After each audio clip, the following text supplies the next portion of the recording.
Aujourd'hui, nous verrons quel professeur s'est complètement trompé sur ses étudiants. Cette vidéo vous est présentée par Questions-Réponses, la chaîne où vous trouverez réponse à tout. Merci à Michel Persil, Victor Mamou, Loïc Boursin et Claire Heinrich de nous partager leurs réponses à cette question. La première réponse sera de Michel Persil. Le professeur Christos Papadimitriou enseignait l'informatique à l'université d'Harvard. Un certain Bill Gates était un de ses étudiants. Bill avait déjà étudié l'informatique dans sa jeunesse, était en avance sur la plupart de ses pairs, même à Harvard. Le professeur proposa un problème d'algorithme de tri dont le but était faire le minimum d'opérations.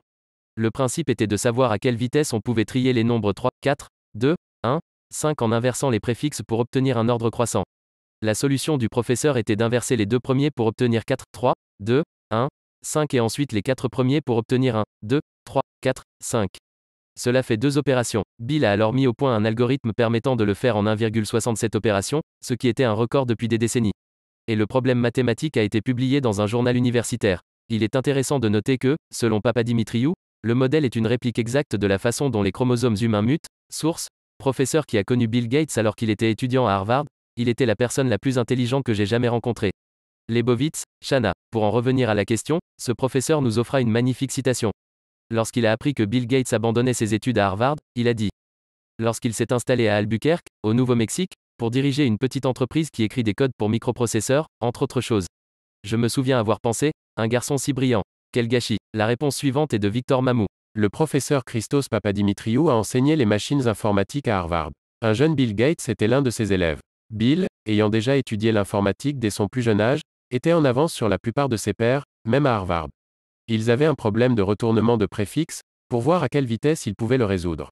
Le principe était le suivant. À quelle vitesse pouvez-vous trier les nombres 3, 4, 2, 1, 5 en inversant les préfixes? Ils ont découvert que l'on pouvait retourner les deux premiers pour obtenir 4, 3, 2, 1, 5 et ensuite les 4 premiers pour obtenir 1, 2, 3, 4, 5. C'était des 2n flip.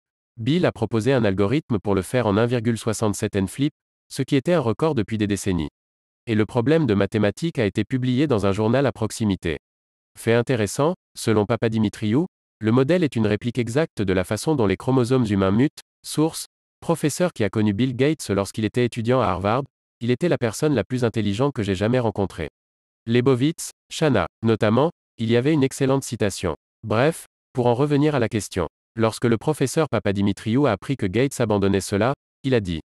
Il avait déménagé à Albuquerque, au Nouveau-Mexique, pour diriger une petite entreprise qui écrivait du code pour les microprocesseurs, entre autres. Je me souviens avoir pensé, un enfant si brillant. Quel gâchis. La prochaine réponse est de Loïc Boursin. J'utilise parfois les formulaires de Google Forms, pour créer des contrôles en ligne pour mes élèves. Pendant qu'ils passent le contrôle, soit je surveille les onglets qu'ils ont ouverts grâce à mon logiciel pour voir tous les écrans d'ordinateur, soit je reste derrière eux et je regarde leurs écrans. Chaque année, un étudiant tente de tricher en cherchant la réponse sur Google. Chaque année, je les regarde le faire. Et chaque année, j'en fais un exemple. Je branche mon ordinateur au vidéoprojecteur de la salle, je l'allume et je montre à tous les élèves à quoi ressemble le logiciel de surveillance de mon côté.